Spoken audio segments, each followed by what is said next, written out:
Preparations before the Oh, start of the stream. I should Here we interrupt go. to say we actually have gone. Are you ready? Well, yeah, we are live right now. All right. Um, So, good afternoon or good evening, good morning, everybody. I guess this is Epiphany stream now. Why don't you?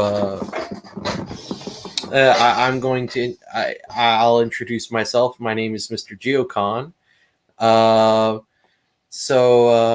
how are you guys doing? Doing well. How about yourself? I'm doing well myself. I just decided, since Epiphany was pretty nice to invite me on here. I don't get a lot of invites, so I decided to come on for this live stream.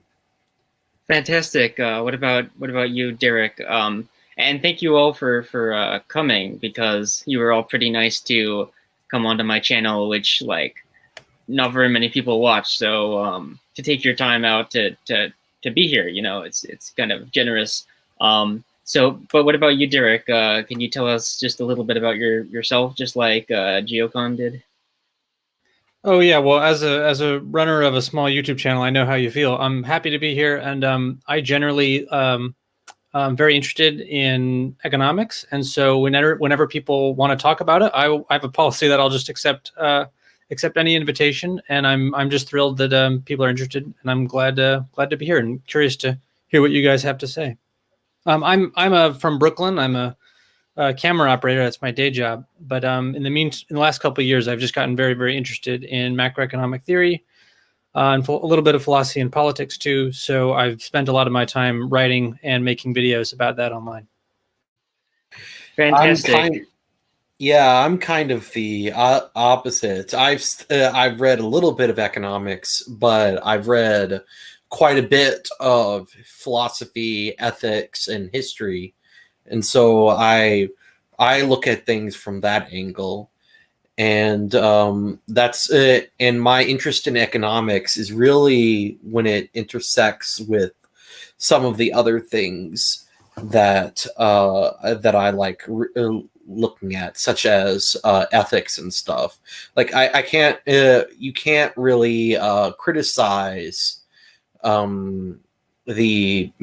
criticize these economic institutions if you don't know what they're doing. So I wanted to read up on what it is they're doing and how it works.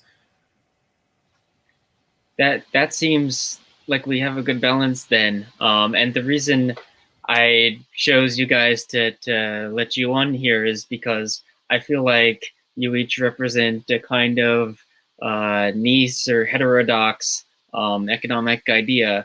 For Geocon, I know he has a few interesting ideas, but he also is a Georgist, and we can go into what that is. And Derek, how do I describe it? Consumer monetary theory or full economic policy? How do I describe it?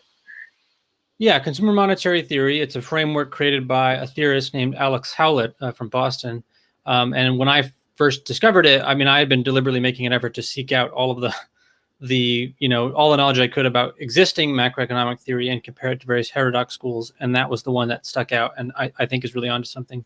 And the policy framework that CMT advocates for is something called a calibrated basic income. So to the extent that I'm known a little bit online, it's for advocating for those ideas. CMT is a theory of money, a framework of money, and then calibrated basic income is a policy proposal that we recommend. Okay, I have talking to you, at least have been in a group that talked to you before, and I feel like you can just talk about economics like an inexhaustible spring. Like you have a lot of knowledge, so that's useful. I would like to I guess investigate what each of those economic theories are. So for Geocon, I promise to ask a few questions about certain things. But I think the most reasonable place to start is on Georgism, and what is it? I know a little bit about it as well, so I can pitch in. But to you, how has it influenced you? All right. Well, I mean, where do I begin? Georgism. Georgism is one of those fringe economic theories that did not used to be fringe until the rise of neoclassical economics in the early 20th century. Back in its day, Georgism was probably the most popular economic system, although you wouldn't know it today because it's just so obscure. Like Henry George was an international celebrity in his day. The guy, everybody who was anybody back in the day was singing praises of his economic system, and there were several proto-Georgists and several people who took after Henry George. The one person that actually caused me to look into it was the learning that one of my favorite political figures at the time, William F. Buckley Jr., was himself a Georgist, even though he was a conservative.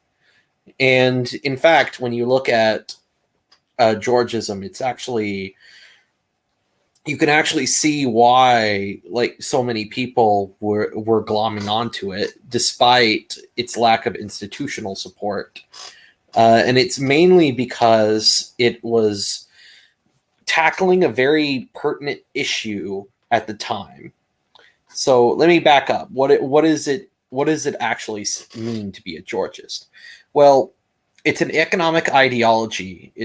That's geared at solving a particular problem with urban economies. Specifically, it's the allocation of resources in those urban economies. Henry George was a journalist who lived between he went back and forth between New York City and San Francisco, and in these areas he noticed that there was a sort of a paradox about urban economies. These centers of economic production would generate massive amounts of income inequality. There would be lots of there would be people living in squalid conditions in some of the most prosperous cities on earth. And so Henry George set out to answer why this was, because he had this conviction, that almost a religious conviction, that it couldn't be that this kind of poverty was just natural, because there was a difference between the kind of poverty you'd see in rural areas and the kind of poverty you'd see in urban areas. It's just qualitatively different. And Henry George came to the answer that land itself had an inelastic supply, and you can't increase the amount of land in a given area. You can only use what you have more efficiently. And this creates conditions wherein people have to pay money just to exist. Like you can, you can say that that's kind of a leftist thing, but think about it this way: you can grow food, food and make your own clothes, hypothetically, but you can't hypothetically create your own land. You have to start with the land. Before you start working before you start doing labor, you have to have space to do it. You have to have land to do it. So you can see where it's a problem, where you have to pay just to work in order to pay. And urban areas in particular have this problem where the more productive the general economic area is, the higher the land prices go up. And it's not really a factor of the landowners themselves doing anything per se. In fact, there are certain types of landowners, land speculators, who will buy up large plots of urban land and then sit on them for years and years and get money and rake in the money that way. And that was something in Henry George saw that was causing a problem. It caused all this urban sprawl. And his solution was something he called the land value tax, which was collecting ground rent, collecting the rent people paid just to stay on the bare land without minus the improvements in the form of buildings, and using that to pay for public expenditures. And it's a very ingenious solution. And it's one of the, and there was a movement called the single tax movement, which my avatar is based on, to replace all the taxes on income and taxes on income and taxes on consumption with just this single tax, the land value tax. And Georgism claims that if we were to implement this land value tax, then the tax would reduce poverty, lead to better urban planning, and would be able to finance all of our public expenditures without reducing economic productivity. So these are some pretty big promises, but if you look at the economic theory, it does seem like it checks out. Of course, Georgism isn't everything, which is why I'm sort of an economic eclectic. I like to take from all kinds of schools. But when it comes to, but Georgism was the first heterodox school that I really got involved in. That is a very good summary, I think. It lays a lot of groundwork. I have a way of thinking about it where I can tie it into political philosophy and also like Econ 101. Before that, like Derek's, what is your familiarity with this theory, or did you have any brief comments? Or? I'm not an expert on Georgism, but I've talked with a lot of Georgists, and I'm familiar with the general idea and with a land value tax. I do like that you described it as addressing a particular problem in the economy, because that's exactly how CMT looks at a land value tax. And from my school of thought, my area, we like the land value tax, and that's kind of high praise coming from CMT, because we're quite skeptical of a lot of other forms of taxation, or at least the way they're set up today. And a land value tax, we think, is a very effective way of taxing something very specific, which is land speculation, holding on to land on the hopes that you're going to get a high price for it in the future. If you're taxing that effectively by taxing unimproved value of the land, you discourage speculation and you encourage people who have land to develop it and put it to use. Just get it out there and get it onto the market. So we're very much in favor of that. However, I think there are some Georgists who take, and I'm not familiar with a lot of the original literature, right? So I don't really know, and I'll be careful. But I do know there are some Georgists who take a very totalizing kind of view of it and will sort of say this is really all we need to do. And from CMT's perspective, we think we have our own ideas about things that cause problems in rent being driven upwards in urban areas. And we would see that there's a wider problem of the economy, which is poverty, which is people not having enough money to access goods that are available and not having enough spending power to really fully activate the potential of the markets that we have. To some extent, I think there are unique problems caused by land speculation that a land value tax would probably address very well. To other extents, I think that we may be underestimating the land that we do have available actually for everyone to use. The problem is that there are the way we've set up the economy and the labor market and the way we live, the way we get people their incomes today, forces people effectively to crowd into hyper specific areas, right? And develop one spot. Meanwhile, while lots of land goes unused. Let me take the other side of that quickly, because there is a point to which Georgism is useful for just addressing the issue of land speculation, but you can also take a broader view that, let's say you have a philosophy that is based on it falls out from property rights, right? And you just imagine, okay, people own different things, we just have to negotiate who owns what. Then we have to have some sort of framework for saying like what is legitimate ownership or not, right? Or what is, or a better term is what is totalizing ownership, or what is like provisional ownership.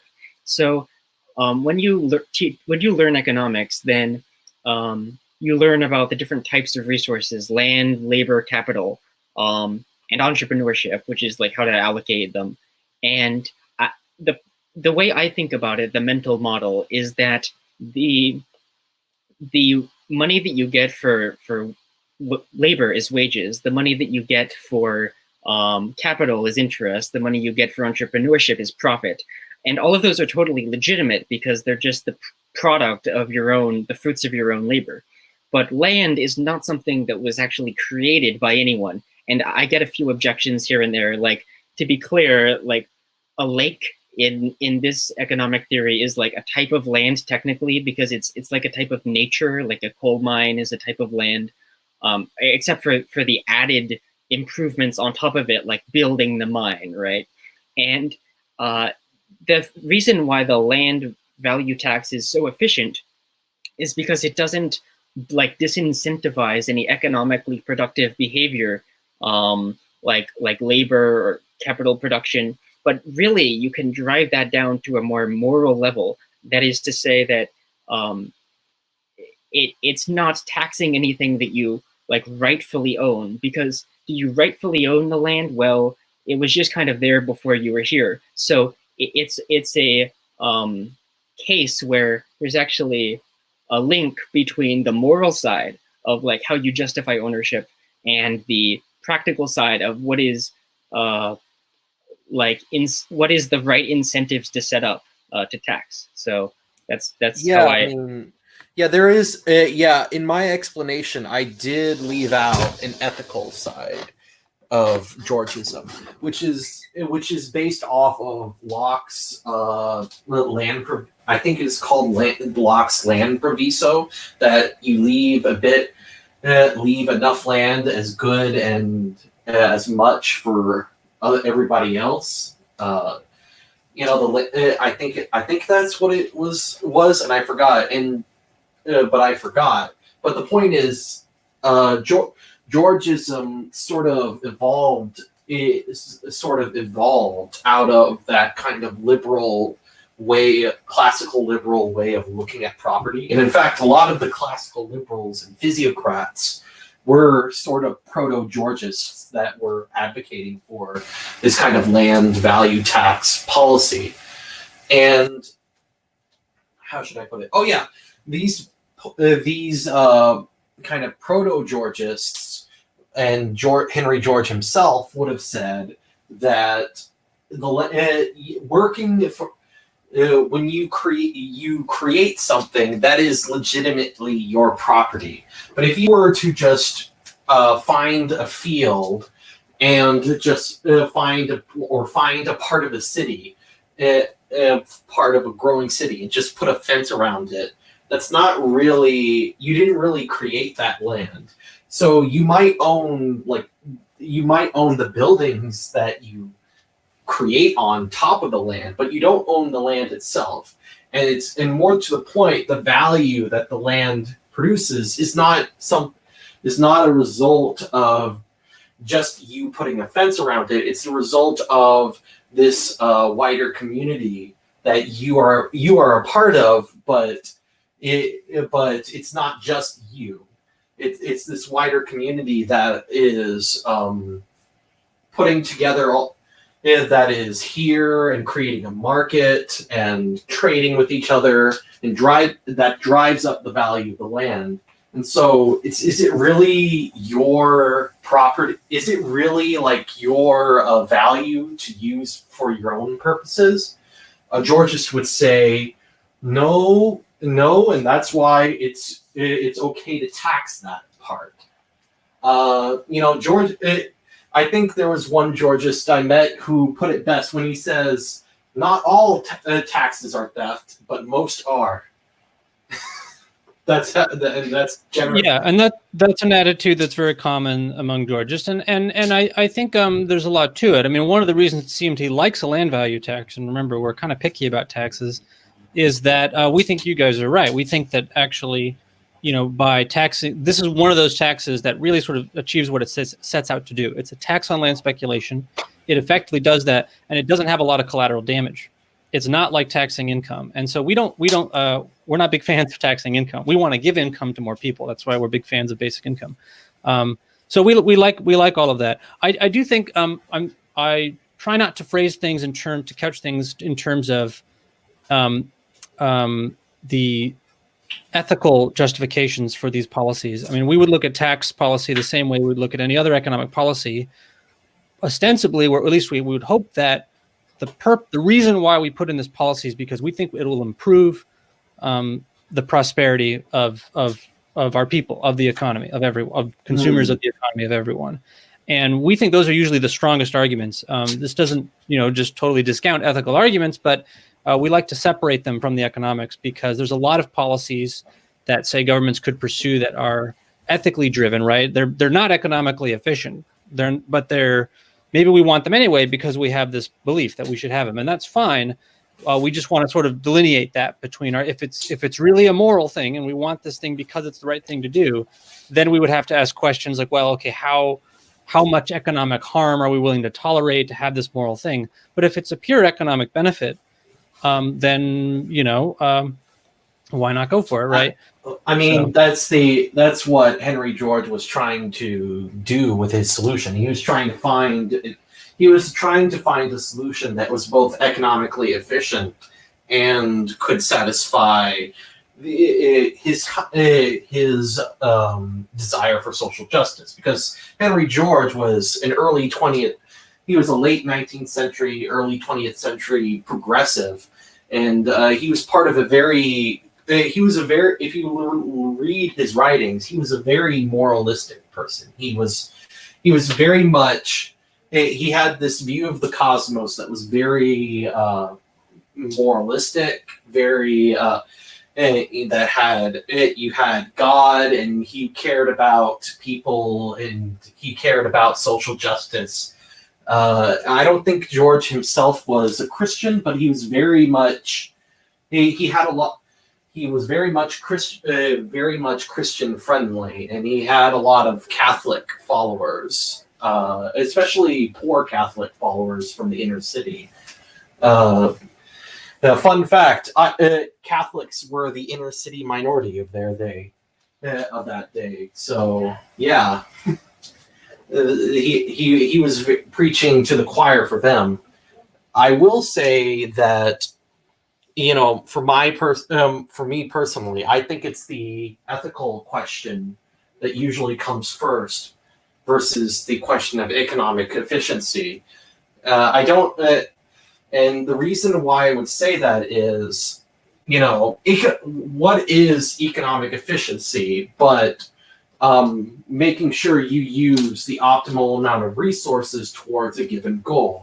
If you don't have a goal that you're striving for, before you measure how efficient something is, how can you say that it's really efficient? Yes. So I think, one of the mistakes that some modern economics makes is that it tries to make economic efficiency in itself the goal, and then say that, we're just totally value neutral, guys. But it doesn't really work that way, and it ends up, and it's sort of like, if I were to compare it, it would be like trying to do medicine without having an idea of what a healthy person is. I think this is a good way to lead into. I totally forgot that I meant to start the stream by asking about. Well, the name of the stream is Fringe Economics, which I guess is a little bit provocative, but why and how much do you think in our current society there's a need for fringe economics? I'm not asking very well.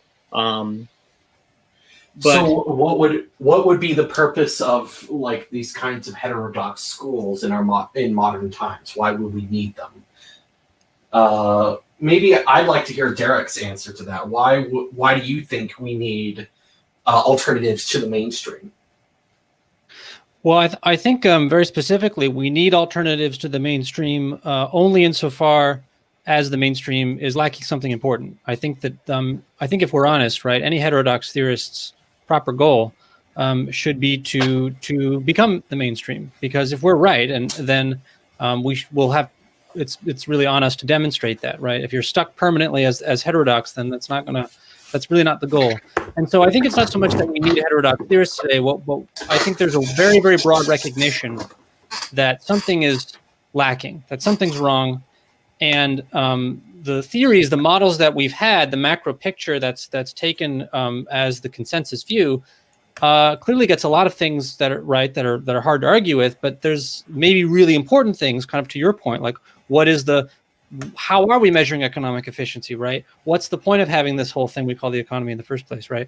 So I felt for a while, and I think finding CMT confirmed this feeling for me, that there's desperately needed some key revisions to what we've got going on now. And I think the plethora, the explosion of heterodox ideas that we're seeing today, I can't say whether it's any more strong now than it used to be, but I see that as people are trying to figure it out. People are all trying to figure out what is the mainstream missing and how can we fit it in. And of course, the fun part is that we don't all agree, right? So we actually have to study the ideas and do our best to figure out what the mainstream is wrong about and what they're right about, and then see who ends up changing the status quo. I think that's I honestly couldn't put it better myself. I mean, I had this whole speech planned about how kind of a polemic about in the modern world, all these different economies seem to be reaching their limit, and our modern theories are helpless to. But you seem to put it more sensibly than I did. Thank you. Well, but you said something good there, which is that the economies seem to be reaching their limits. I think a succinct way of summing it up is that it's clear, if we look at the empirical evidence, the economies aren't operating at their limits. They don't seem to be. Yet the theory says that they should be, right? So there's something we have to revise the theory to actually describe what we're seeing in the world in order to really get the more potential out of the economy that we have. Maybe what we've been doing so far works pretty well compared to things we used to do.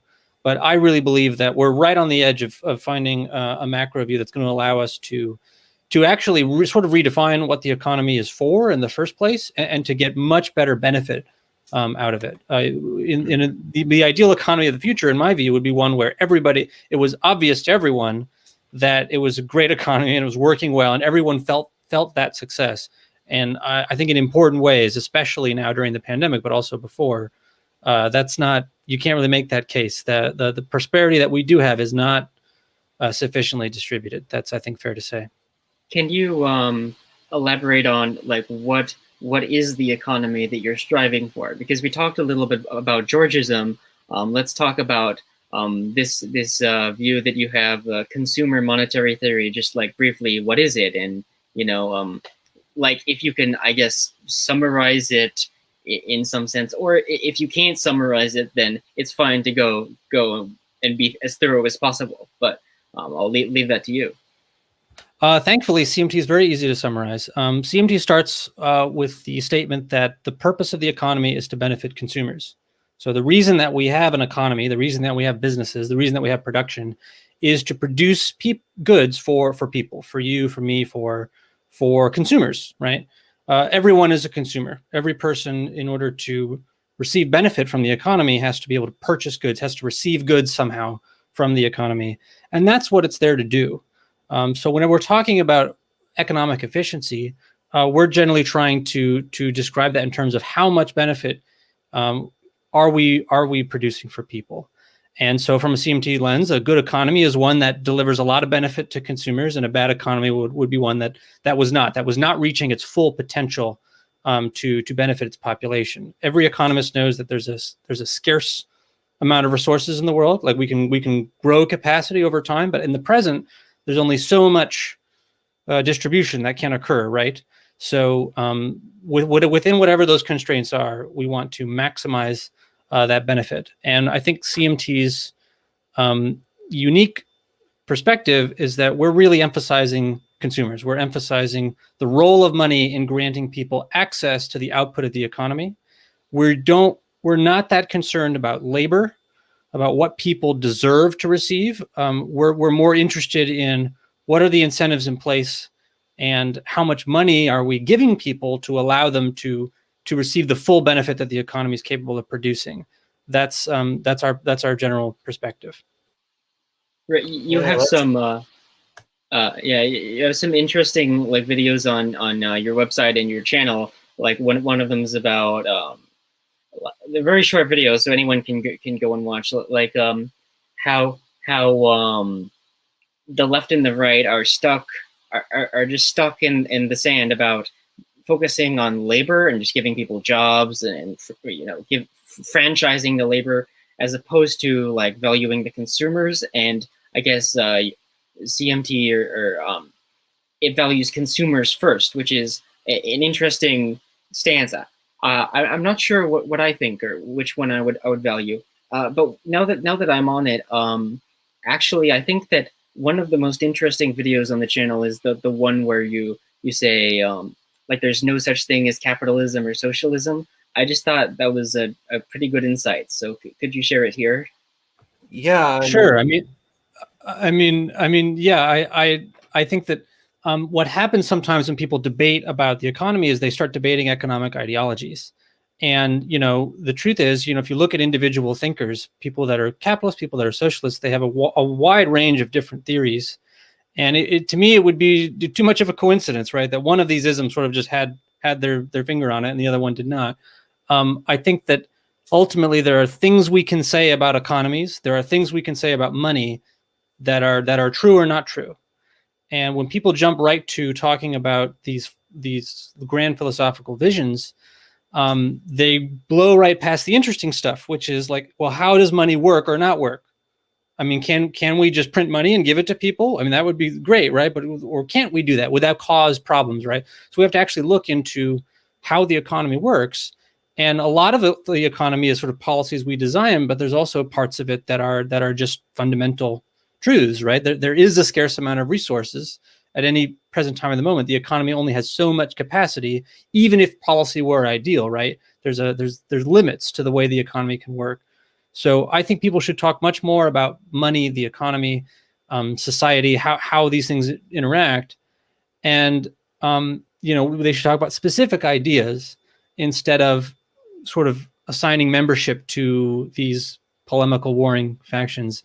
I think that I think it's going to maybe be a big surprise to some people, but over the course of this coming century, we're going to learn that like that wasn't a very productive debate. I mean, the real debate should be, how does the economy benefit everyone? How can it perform and how can it not perform? We should get past the isms, I think. Get past the platitudes. Here's the thing that I find interesting. This is, this might sound kind of conspiratorial, but keep in mind that, at the beginning of the 20th century, Georgism, which was extremely popular, was basically funded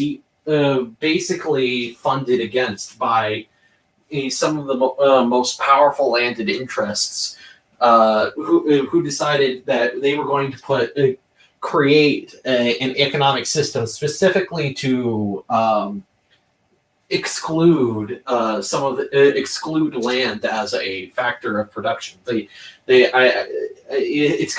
a great book by Mason and Gaffney called The Corruption of Economics that shows how a lot of these how the kind of dialectics the kind of useless dialectics that you're talking about are actually a creation of funding. Really, it's really like people wanted to have these big systems because it's very easy to get a bunch of people on your side if you have this wide spanning vision than it is if you have something that's very is cerebral and targeted and kind of and kind of looking at the details and looking at things as they are.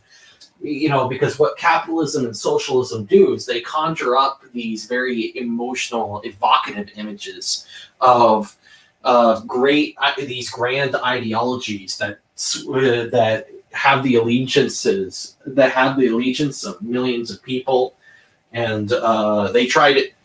And different leaders will bang their chests about how much they love capitalism, or how much they oppose capitalism, or how much they love socialism, or how evil socialism is, rather than talking about reality as it is. Really, they really get sucked into this world of symbols and mental images that that increasingly, as we've been seeing, I think isn't really describing reality anymore. I mean, have we really had? I mean, you have.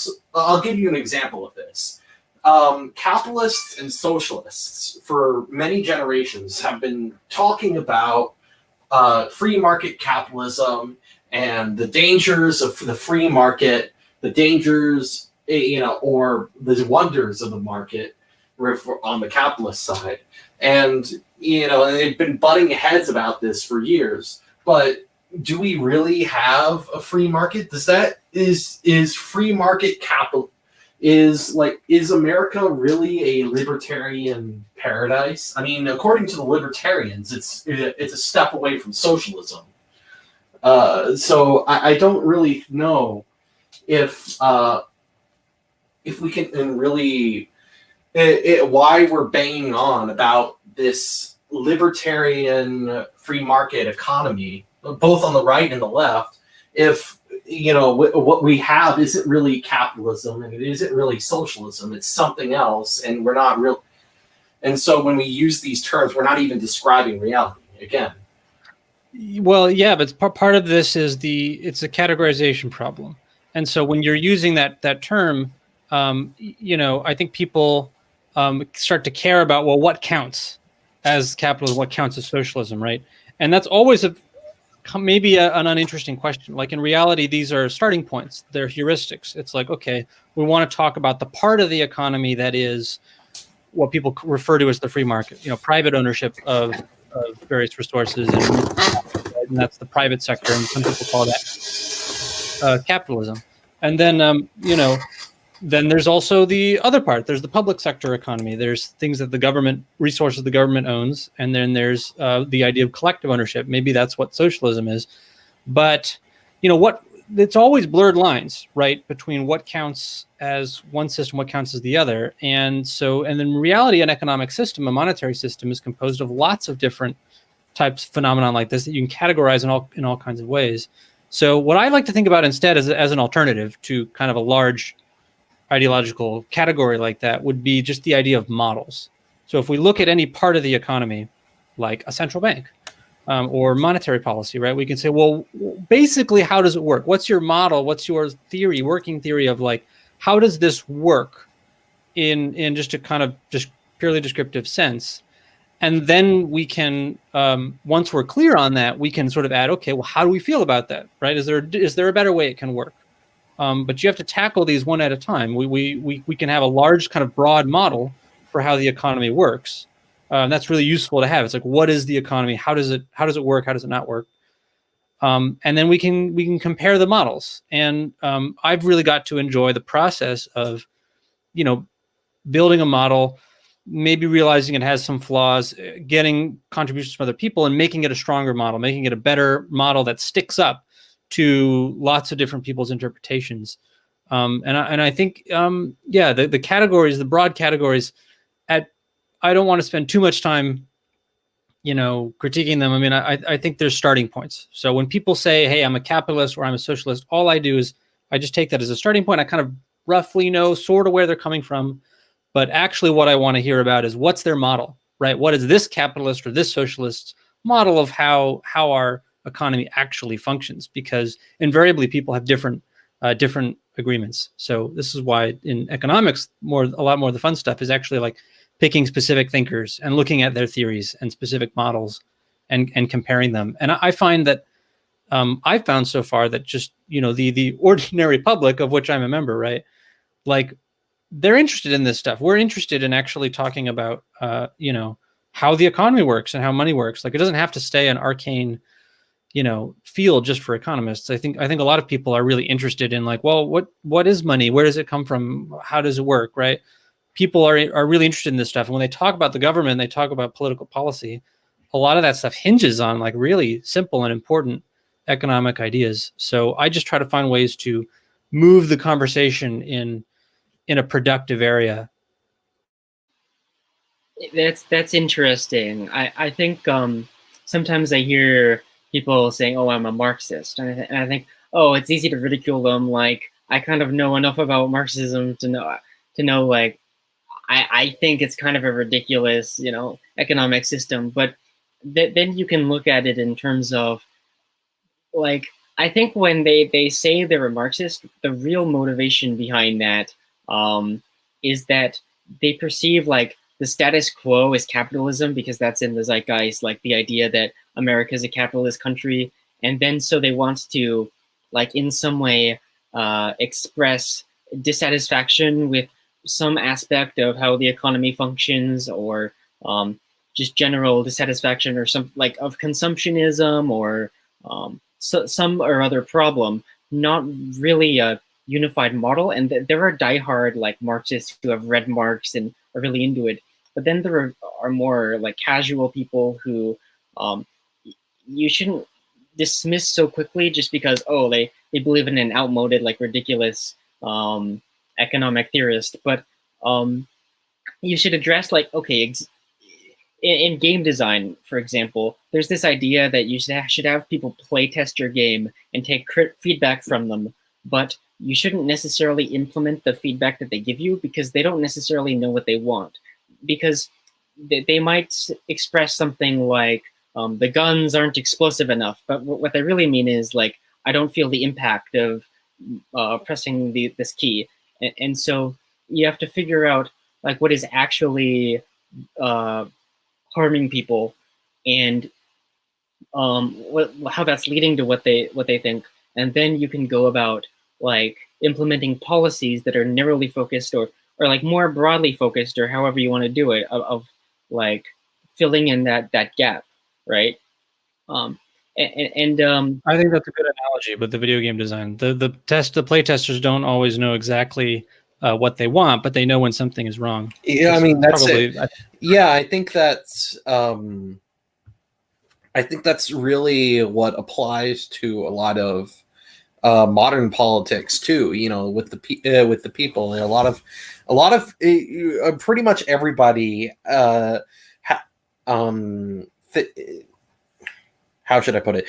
Pretty much everybody knows that something is wrong with what's happening, but they can't quite put their finger on what it is. So they come up with all kinds of ideas, and some of them are good, some of them are not so good. And the Marxists, that a lot, from what I can tell, a lot of socialists in general throughout history, most socialists did not have this well thought out economic model that they had. Marx was one of the few exceptions. Most socialists, even most Marxists, were motivated more by a critique of the capitalist system as it existed in their time, and also this kind of grand apocalyptic moral vision that certain socialist ideologies like Marxism conjured up in their heads, which is why arguably that kind of Marxian moral vision, almost theological vision, has lived on in the academy, while the kind of Marxian economics sort of lags behind. Well, I think I try to be careful not to pull apart people's motivations too much, because I've Okay, spoken to a lot of understood. Marxists, a lot of socialists, and I can guarantee you that a lot of them are motivated by exactly the same thing that I'm motivated by. They want a better world to live in. They want a better economy, and I think I suspect that just some of the claims they make about how the economy works or what an ideal economy would look like are not wrong, or are wrong, or at the least they would conflict, I think, with what I think would be a good goal that maybe they just haven't considered. And I think we should never underestimate how easy it is to be wrong. It's very easy to be wrong about something as unintuitive as the economy. And Marxists certainly no one gets everything wrong. That's another thing I'd point out too. There are some bits of that analysis that I'm quite I know what they're talking about. I just have a very, very different framework for how I would phrase problems and solutions. I think some people get everything wrong. Yeah. Well, I mean, I guess I didn't mean to cast aspersions on people's motives, because I do think that everybody has. I think that most of the people that are in these idea spaces, we're all trying to find out what's true and what is good and what would make a better world. But I'm just saying that for a lot of people, it's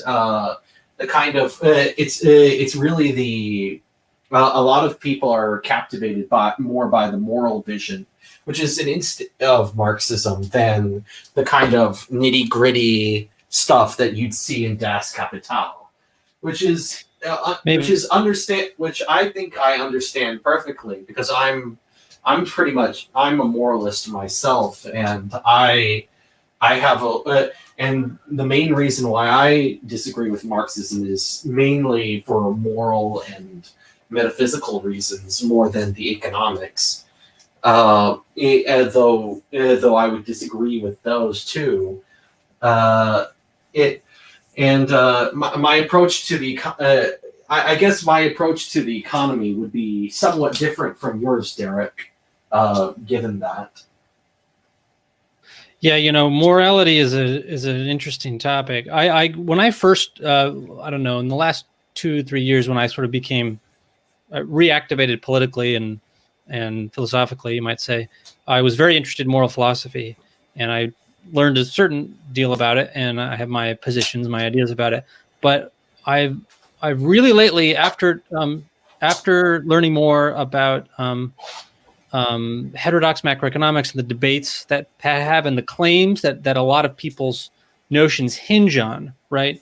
Claims about how the economy works, claims about what money is. Seeing what's at stake in those claims has made me more descriptive. And I found that if I can, whatever people's motivations are, whatever their moral beliefs are, if I can get them to accept that there's just certain things that are false about how the economy works, it doesn't work that way, and it's misleading, right? That can change people's how possible they think certain prescriptive notions are. It changes how we interpret them. So in economics, I've been focusing on just getting clear about what the descriptive claims are, and not erasing but minimizing the value judgments. So CMT will just say straight up teleologically, the point of the economy is to benefit people. That's what it's here to do. It's here to improve all of our lives.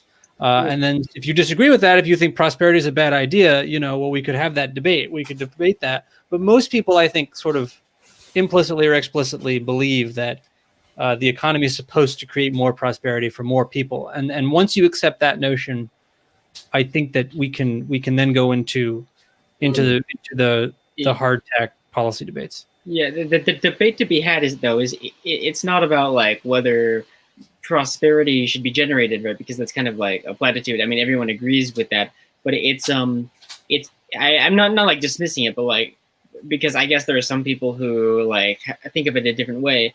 But you'd be surprised. The debate to be had.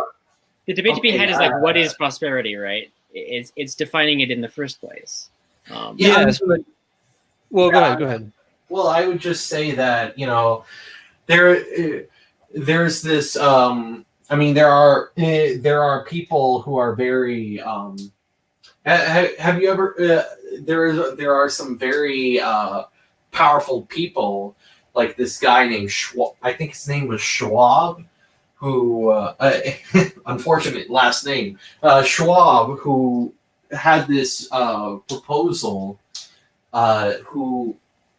Who he said, and one of the things he talked about in this kind of grand policy proposal was it was talking about talking about these people who are against economic growth. Like they were like, well, we need to reduce economic growth in order to help the environment or something like that. And Schwab was taking these people very seriously because there's not really much of a point in growing the economy if the planet is going to if the CO2 in the atmosphere is going to implode or something like that. You know what I mean? Yes. I would agree with you that material prosperity is the telos of the economy. What I would, there's really I don't think it's really as simple as, I'm not like attributing this position to you per se, because I don't know fully what you believe. But there's more. I think there is more to this than prosperity good or prosperity bad. And I think it's like there are other priorities that we can that take priority over the kind of wealth generation and prosperity. You know what I mean? Yes. But then, of course, we can clarify that we're talking about economic prosperity. And like you said, material prosperity, as in goods that people want, that the economy will produce for people. Now, there's all kinds of other forms of prosperity, of other forms of ways that people like to spend time or do things in their lives that give them value. The economy is just for whatever people want to buy with money, whatever goods people would like to get from stores, that kind of stuff. What resources are available for the economy to produce for people. So we look at the economy as a very large machine that produces stuff for us to enjoy. And that's the main purpose of it. And there's all sorts of other things that, moral concerns we might have, philosophical concerns, artistic endeavors. And to some extent, maybe sometimes if we want the government to sort of support us in some of these non-economic activities, maybe it's worth the government paying money, right, to some people in the economy to activate certain resources, to put resources into a nonprofit use. But in general, right, what the economy is, like a healthy economy, is producing goods that consumers want to buy.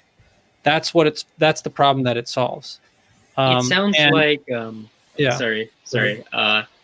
It sounds like instead of, like, there's one view where you should just let the economy generate as much resources as possible, and then you cut like a slice of it out of the side and like push it off to some problem here and there that would not have been like addressed otherwise.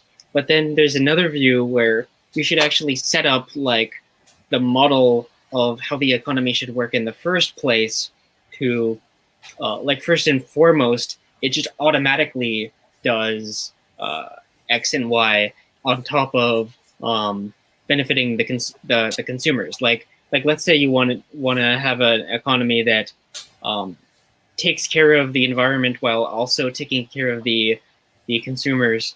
Well, I think those are two separate things. You can't really say taking care of the environment is just like a preference of the consumers that like maybe might come up every once in a while.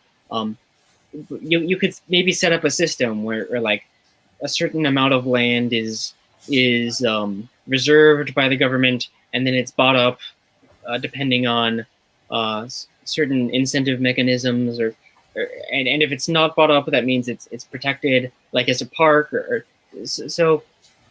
And I want to let you respond to that, but I also do want to talk about a topic which you're kind of well known for, which is basic income, because I think that's a good place to go. Yeah, I think in answering those questions, I was going to go there because I think at a certain point it's hard to know what I'm talking about if we're not don't know the specifics. So what CMT is kind of known for is advocating for basic income, but a specific kind of basic income. We're in favor of what's called a calibrated basic income, meaning that our monetary institutions, such as a government or a central bank, whatever it may be, one of the most important things that they can do to make sure the economy is operating at maximum efficiency and at maximum benefit for consumers is to calibrate the basic income at its optimal level, or what we call the natural rate of basic income.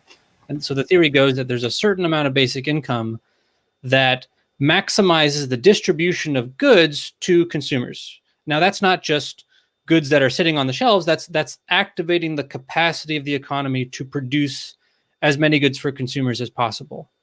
And so if that's what that amount is, would vary based on the economy in question and its status. But our view is that money is the primary way people receive benefit from the economy. We spend money at businesses and we receive goods. And so why wouldn't we want to maximize that for consumers? And a basic income, unlike lots of other forms of welfare or social policies, it actually it goes to everyone, right? It goes to every consumer. And so it's actually a way of managing aggregate demand in the economy in a way that many of these other policies are not. So we tend to think of basic income as just a very important fundamental basic piece of how the economy works. It distributes the output of the economy to everyone. And the fact that we don't have a basic income in place, well, one, it means that we're doing something very wrong. And two, we have a lot of other things that we do today that are kind of like poor substitutions for basic income. We're solving that problem in less efficient ways that some of which may be destructive to the environment, right? So that would be where we could jump into there from that. Right. Because it's kind. Okay, go on, Epiphany. No, sorry. I was just filling space. Go ahead. Well, I was going to say that, I'm not just a Georgist. I'm a kind of, as I said before, I'm a kind of an eclectic. I like taking bits and pieces from all kinds of economic schools. And one of the economic schools that I take ideas from is that I'm still researching because, my gosh, there's a lot of it. It's called the Solidarists,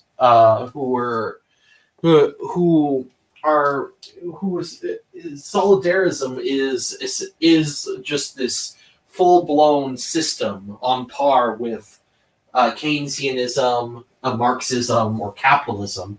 The guy who created it was a German Catholic priest who wanted to create an economic system that took into account the worldview of Roman Catholicism and take into account the Roman Catholic view of human nature.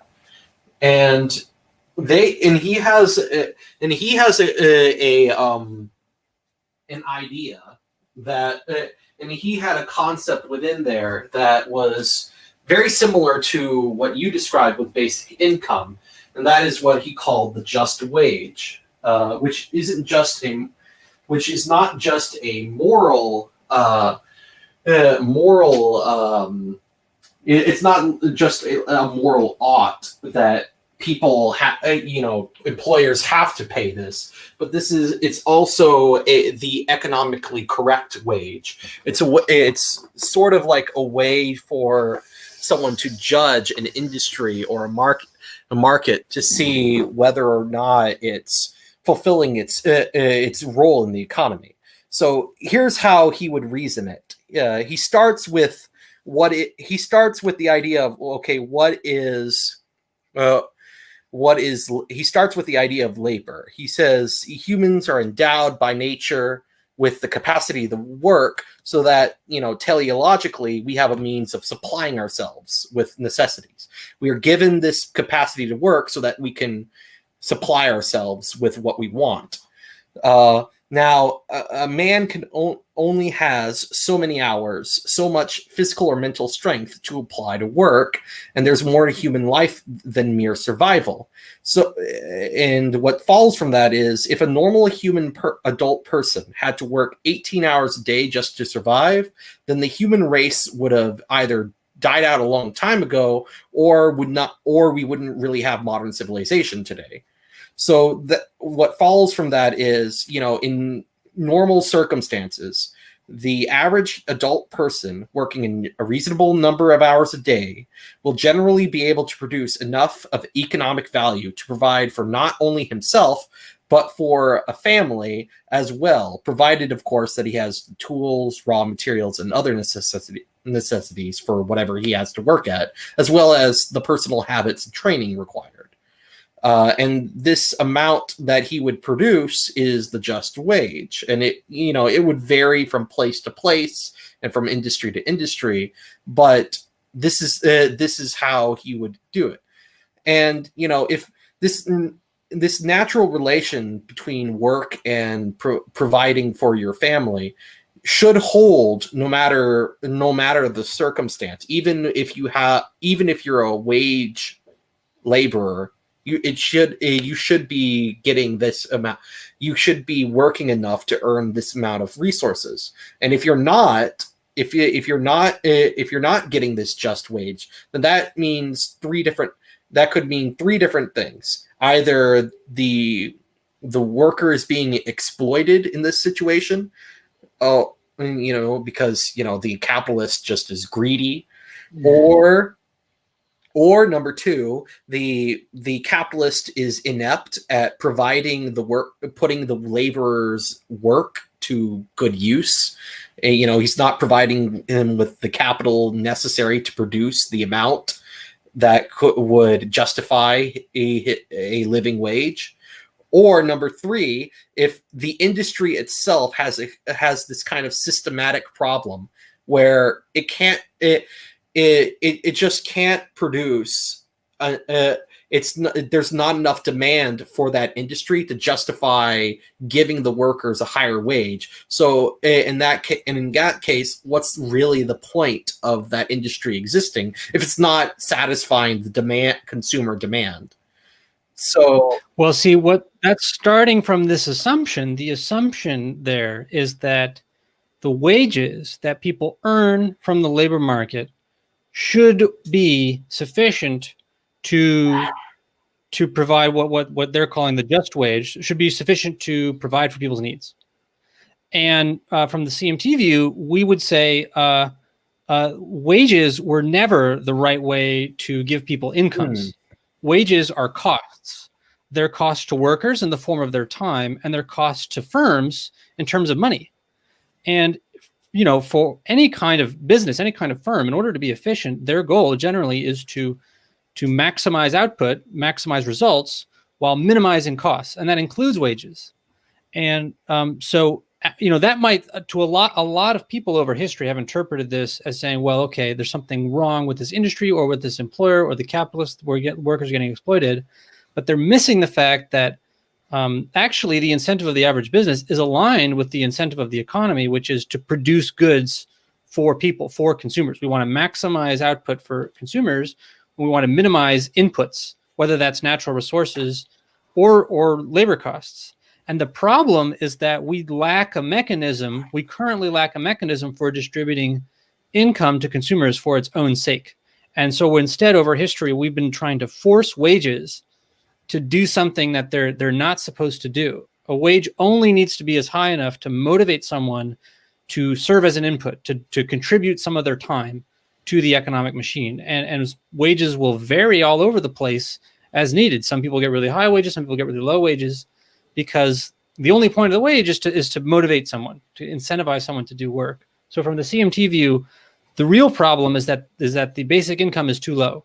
We have not found the the optimum rate of basic income. And as a result of that deficiency, most people in the economy today probably are unnecessarily poor for no other reason than the fact that we're not giving them money.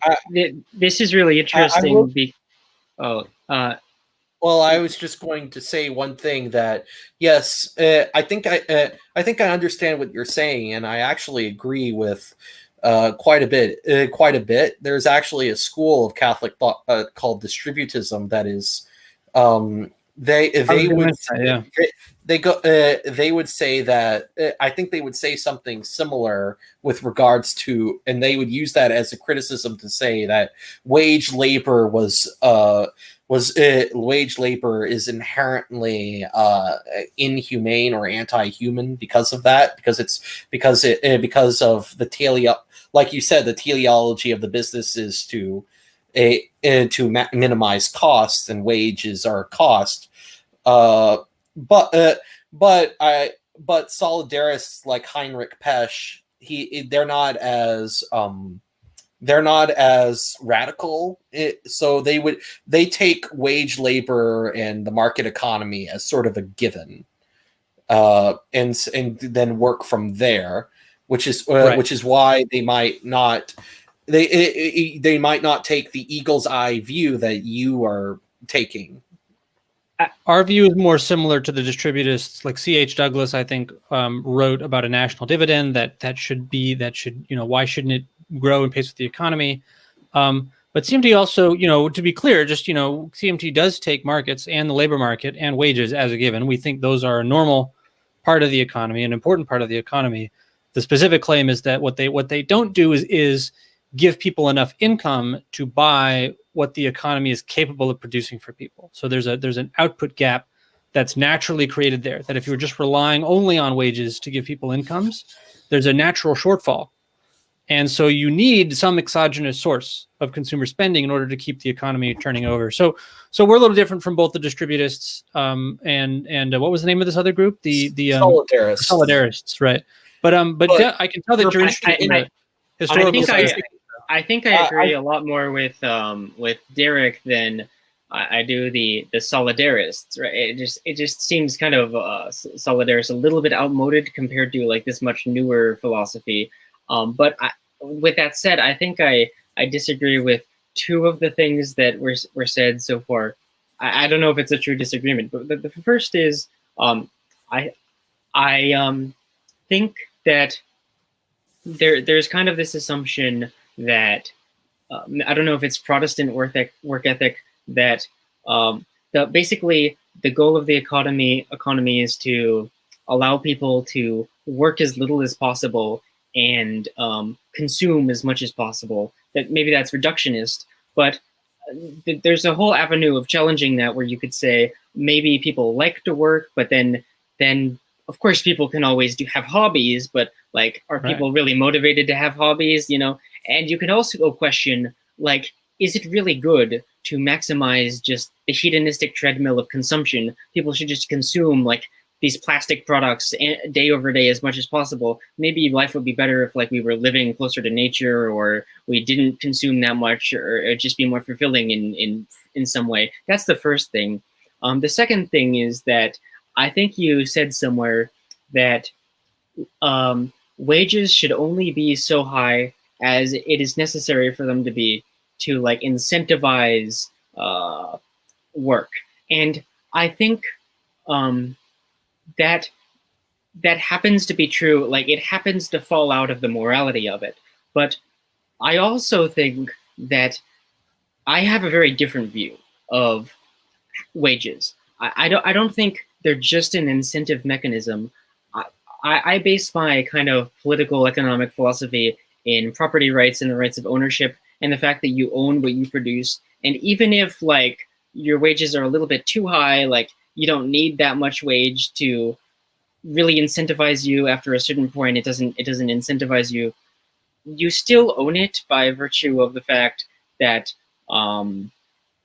it's what you made and what gives other people the right to take it away from you, right? Right.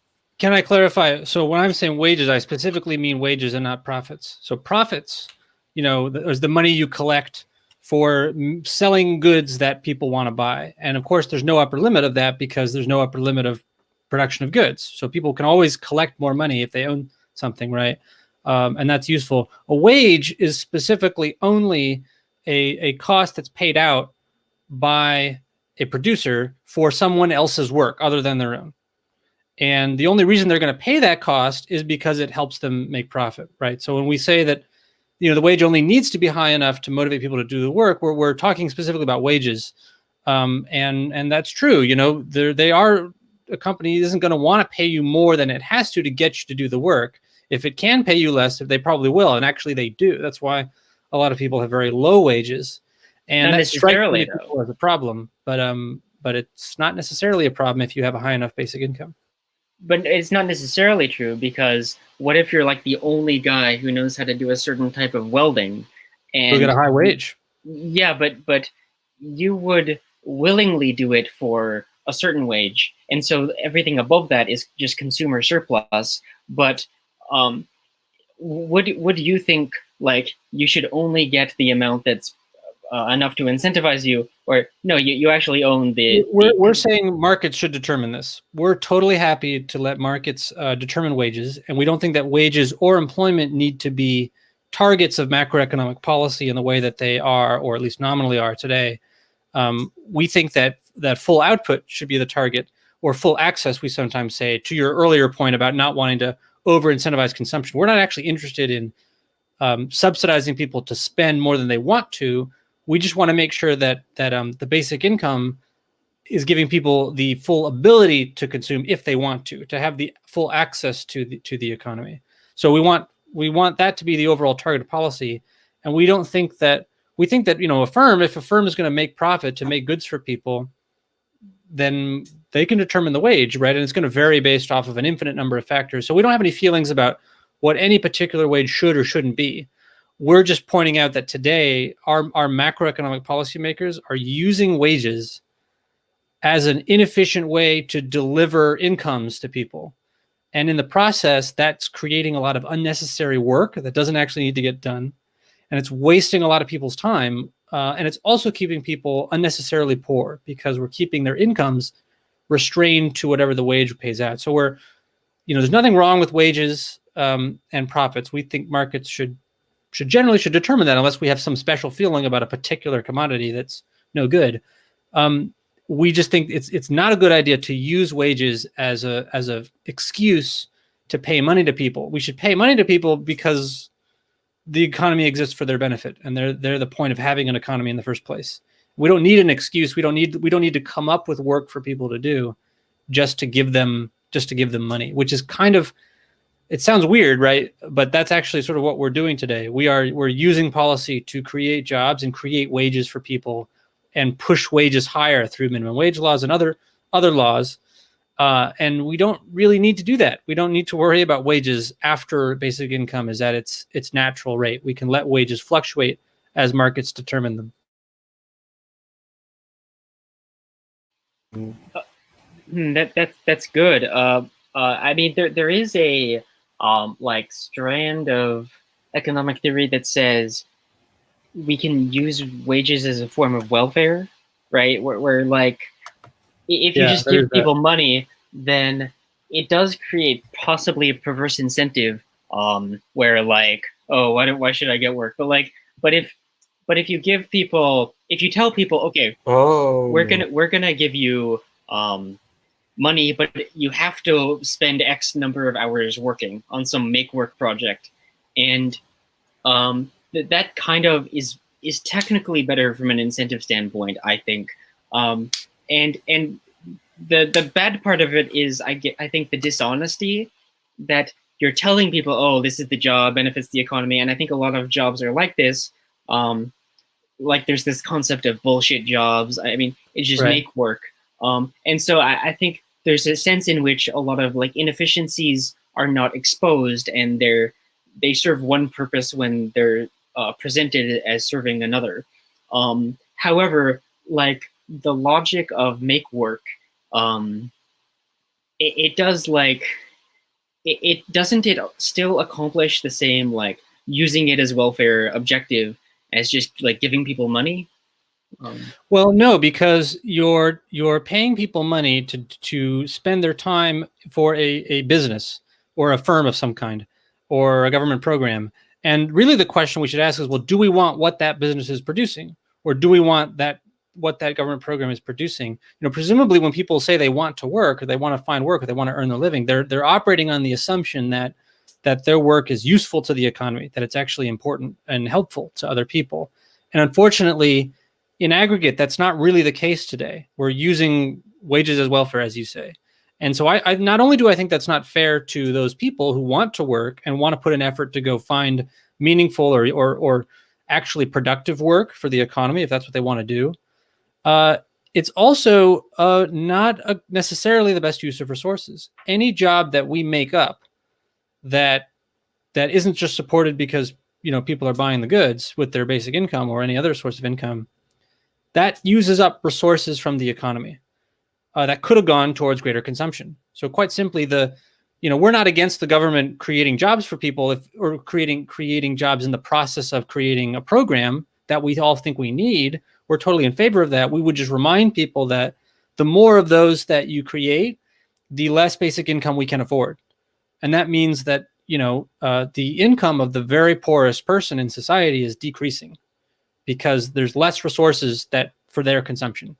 So it's a trade-off, right? There's some things where I think it's worth paying that cost. Maybe we should have universal healthcare, and maybe markets are bad at allocating that, and we just want to have the government pay for that, and that reduces the basic income we can afford in the short term, but maybe it's worth it in the long run, So those trade-offs are what we're trying to emphasize, what are important. All right. I missed some of that because of my computer was acting up, but I think most of what you said, what I did hear before I got off was temporarily was I think on the right track. People don't want, I think Epiphany's right that just giving people money is a recipe to ruin some people. But at the same time, you don't want to give them make work. You don't want to give them wages as a welfare, because people aren't stupid, and they realize, and even a real simplistic person will realize that this kind of, hey, if a politician asks them, hey, make this dumb bridge, or hey, go and lick some stamps for a living, those kinds of bullshit jobs aren't actually doing something for the people in question. And it would take something, that it needs something useful, or at least, maybe useful is the wrong word, maybe something that had a higher purpose, I think is the best way to describe it. Something higher than the work itself. Like, people want their lives to have a purpose beyond just, I'm going to I'm going to just indulge in whatever desires suit my fancy, because whatever materialistic desires suit my fancy. I think most people are want to have some kind of fulfillment outside of that, and I think one of the things that's contributing to the kind of creeping nihilism of the last few decades is that our policy leaders have forgotten this, and they sort of they have this kind of hedonic treadmill idea that we work in order to just satisfy our id, and we just work to increase GDP in order to maximize the satisfaction of desire. But there's a certain level, forgetting that there's a certain level of disutility that is required to make the human machine function.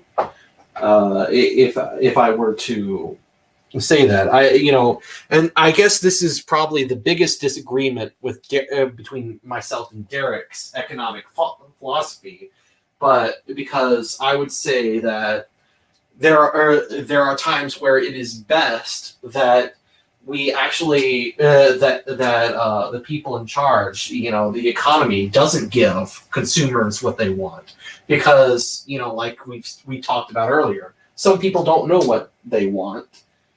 Some people, the person we shouldn't. I don't think we should give the drug addict who lives in Ohio more opium. I think we should be trying to, and I don't think just giving him money is going to make his spending habits better. I think he should be. I think there are better ways of doing working with that.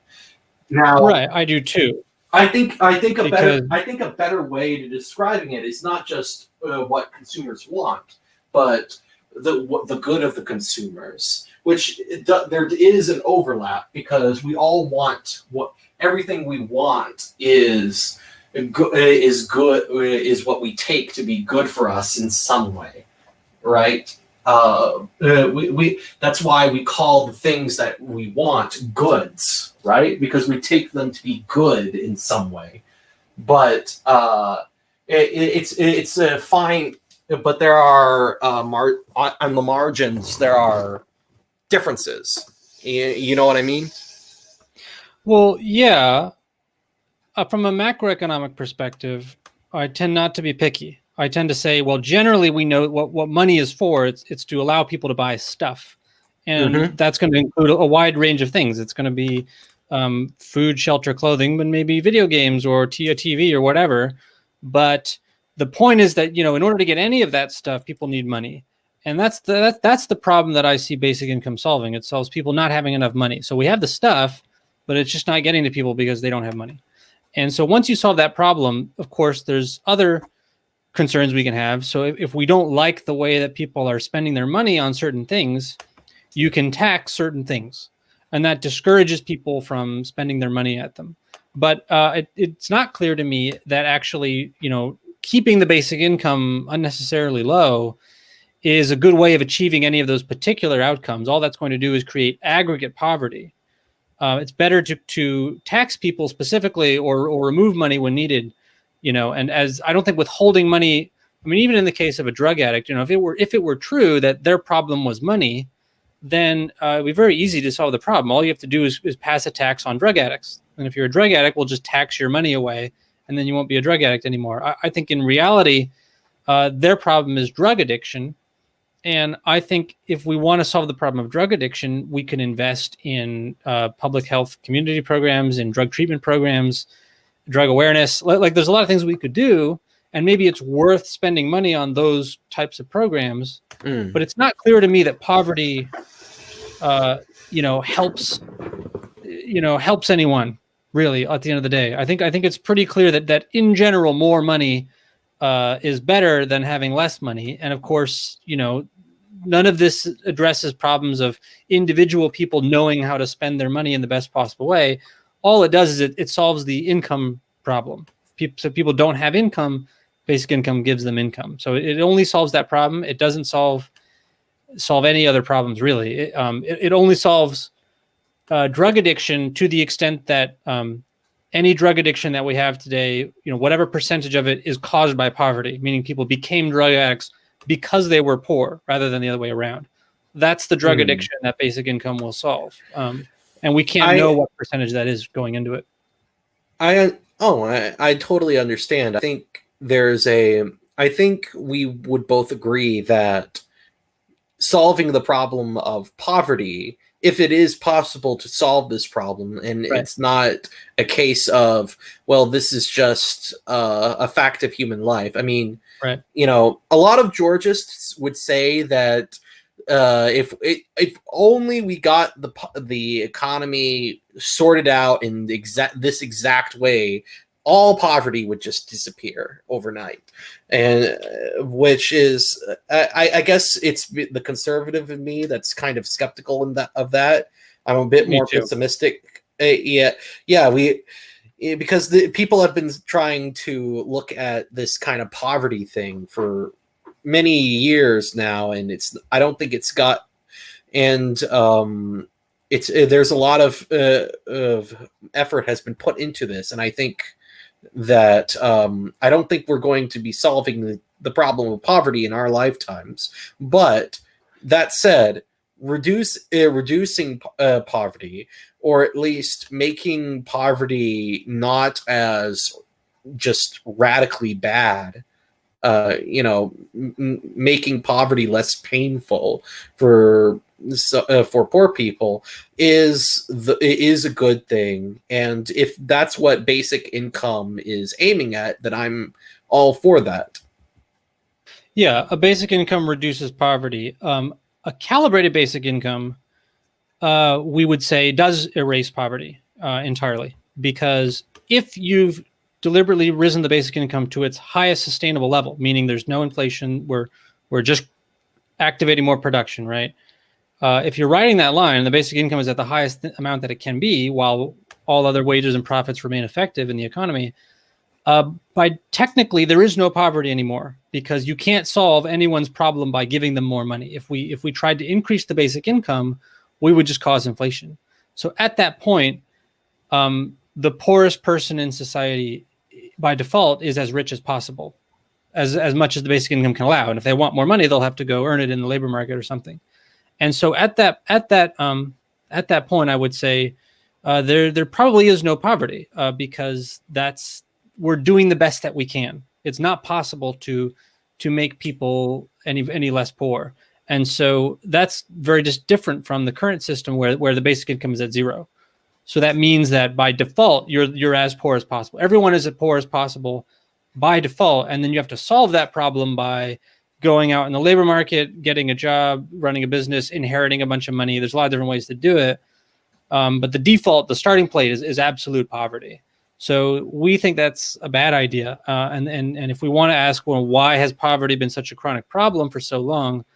I think that's the place to look. It's to ask, well, why is the basic income so low? Why are we keeping it at zero as opposed to any other number higher than zero, right? If we were interested in solving poverty, that's probably what we would do. But to be fair to humans so far, we just haven't really seriously considered a basic income. We just haven't given it a lot of thought. We assume that people earn their incomes from the labor market, and then we're disappointed when the labor market doesn't erase poverty. So I agree with the Georges that land value tax and removing some other taxes like income tax would maybe make people much less poor, and it would help the economy a lot.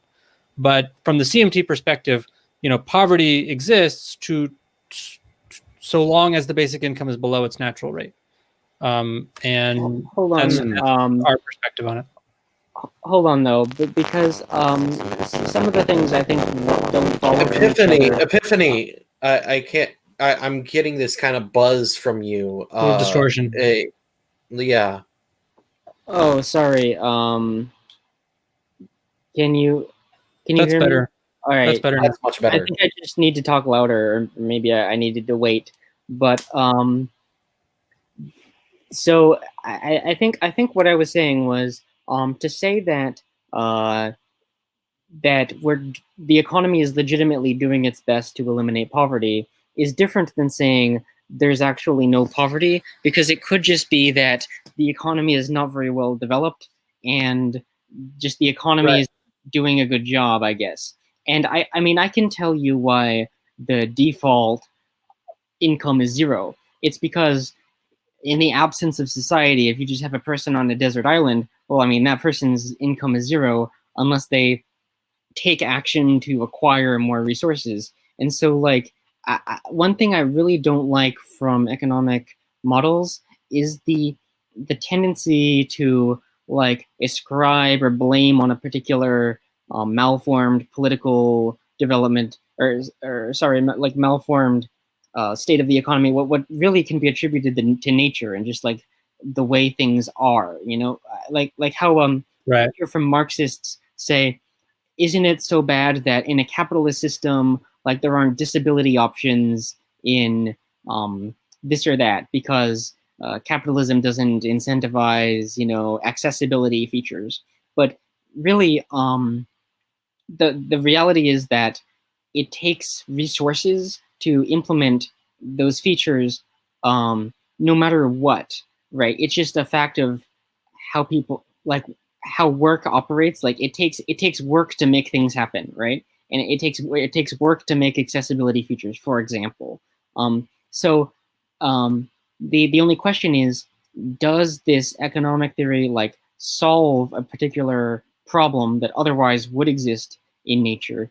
And I think that's where you were insightful, is that like there are certain problems that are none of our previously tried economic models have solved, and that could potentially be solved if we just, I don't know, tried something that hasn't been tried before, right? Well, quite frankly, I mean, because I understand that concern, and I'm wary of certain things that economists may try to naturalize or denaturalize. But I am prepared to defend the notion that poverty is not natural for the economy, and basic income fixes it, because an economy, it depends on what your definition of an economy is. I would say that if you look at a indigenous tribe of human beings who don't have a large scale society, just a very small one, I wouldn't say that they have poverty, because they don't have an economy. They don't have money. They're not doing that yet.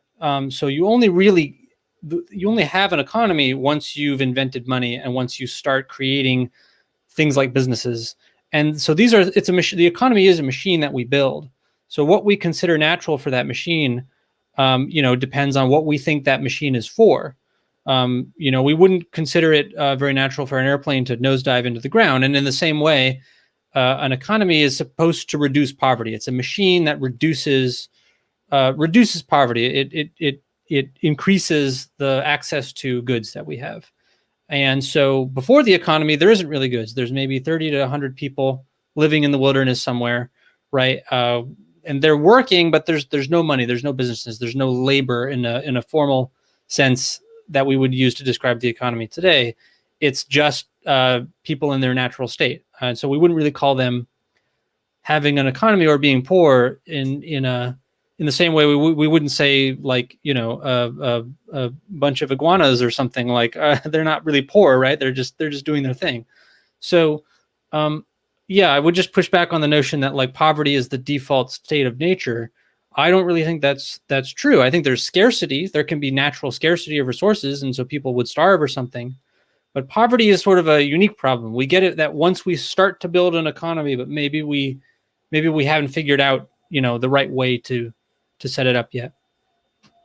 That's actually very interesting, the way you put it, because most people would describe the economy as the natural state of being, but you would say that the economy is something we built, which is right. Actually sort of more in line with my views of things, and it's actually one of the reasons why I don't technically believe that there is such a thing as a free market, because what a free market in the way a libertarian would conceptualize the free market as this kind of naturally occurring market where you have all these individuals acting on their own individual self-interests with no government interference or minimal government interference. Right.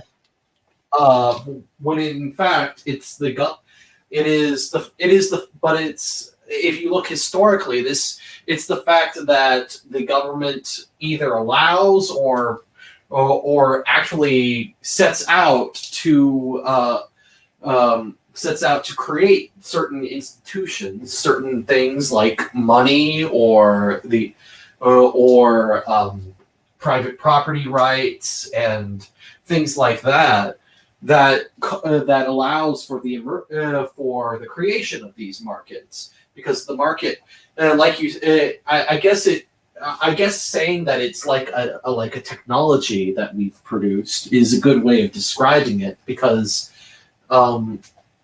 it's kind of funny, because the way a lot of economists would model the market, they would model it after almost like a naturally occurring vending machine, where you just input your desires into it, and it's completely neutral, and it completely neutrally spits out whatever you want.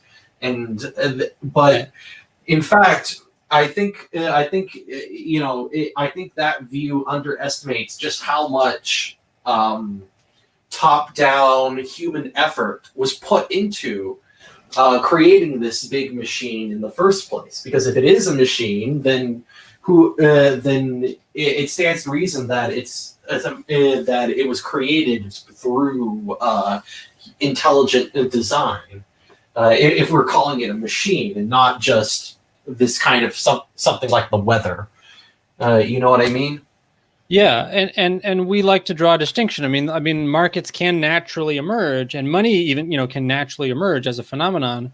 But then a monetary system is designed, and the reality is we've never been perfectly content to leave it an entirely free market system. The reality is that in order for us to get anything even remotely like what we would consider a functional economy, there are policy decisions, specifically, most importantly, about how much money enters the economy, how much money is created, and how is it distributed. Individual economic factors. Well, go ahead. Well, I just would say that I would take things even further and say that it's actually conceptually impossible to have a free market, just because of the way human societies inevitably develop, and that some things like money are not naturally occurring. They are the result of centralized authorities either allowing and encouraging it, or actively producing this thing. And there's a great book called Debt: A 5,000-Year History by this. Yes, I heard that. Yeah, David Graeber. Yeah, that book is it influences my it's one of the things that influences my thinking, because it's more of a his theory is actually very interesting, because he sort of turns the Adam Smith view of the emergence of money and markets on its head by saying that money develops first, and then in post-monetary societies, that's are barter societies. But before money emerges, it's those types of societies are very different from the monetary societies and also barter societies. Right. Yes, I can build. Go ahead. I like, he says a few interesting things there. I haven't read the whole book myself, but he explains, like, the classical view we hear about money is you start with barter, and people figure out, oh, it's much more efficient instead of trading my chickens for your goats. I might not want them right now, or maybe there are rounding issues. So instead, I'm going to trade my chickens for money and the money for the goats. But the problem is that's very kind of unnatural to emerge organically, and you don't find any society where that happens. And how it actually develops is debt develops first, because if you think about ancient societies, people all lived next to each other, people all knew each other, and so you had certain cultures where it was almost impossible to compliment a possession of your neighbor without them giving it to you. But the implication was, okay, now you owe them, and the next time they want something of yours, or we're all friends here, you give it to them. And of course, it's all friendly. It's like a gift exchange thing. So gifting, I guess, develops first. But there is also the undercurrent of someone owes something to someone else. And then after you have a gifting system, the next thing that develops is a debt system. Because really, for people that are friendly, there's no need to arbitrate exactly. Like he owes him 34.7 eggs, right? And they had the technology. I don't remember when this was, but to make scales that were very accurate, but they didn't, because it was the impression that you didn't want to be stickily, right? You made scales that were intentionally inaccurate just because it didn't matter to a certain level. But where it did come up, where it did matter, to decide exactly how much things were worth, was when there was a dispute, because when you were unfriendly, you had to really arbitrate how much you owed him. And so the ancients, they knew exactly how much every single item in the house was worth, but they didn't have a system for buying and selling. And the argument of David Graeber is that basically when you see the emergence of money is in the axial age, when you have large armies that create empires, and this is where there's a lot of plundering, and you have to figure out a way to profit off of that, off of your soldiers looting. So you say, okay, I'm going to give everyone a bunch of gold coins. They need to give 10% back to me. And you create these economies that are designed. I don't know that I completely agree with that, because I have heard accounts of like more primitive people using some precursor to money. And I have heard about like people using seashells as money, like the Romans used that for hundreds of years. Was that like planned? I'm not exactly sure. But it is interesting to fit into his historical thesis that like the first the early religions all developed during the axial age, like Christianity,